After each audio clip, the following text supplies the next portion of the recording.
биздин ата бабалардан калган нечендеген накылдар бар. Президент да ошондо айтыптыр. Атаңды өлтүргөнгө энеңди алып берген. Мында айкөлдүк деген көп элдерде жок.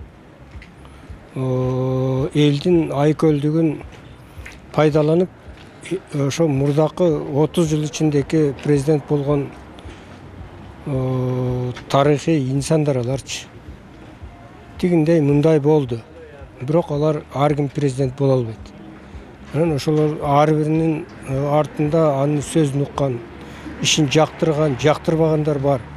Анан ошолордун баардыгын Кыргыз республикасынын, Кыргыз мамлекетинин келечегин ойлогон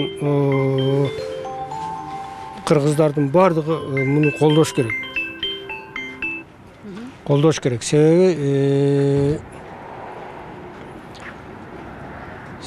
биз эгерде бирибиздин артыбызды бирибиз чукуп эле жүрө берсек, бирибиздикин айтканыбызды экинчибиз жактырбай, бирибизге бирибиз сын тагып жүрө берсек, 30 жылдын ичинде кандай акыбалга келгенибизди көрүп атабыз. Элдин баары ага күбө.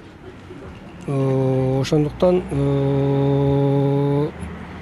мындан кийин бүт эскилердин баардыгын унутуп, эл үчүн, кыргыз элинин, Кыргызстанда жашаган башка элдердин эркиндигин, бала чакасынын жашоосунун укуктуктагы, адамдыктагы эркиндиктерин камсыз кылып коргоо үчүн мамлекет стабилдүү өнүгүүгө барыш керек. Стабилдүү өнүктүрүүнүн жалгыз жолу ал ынтымак.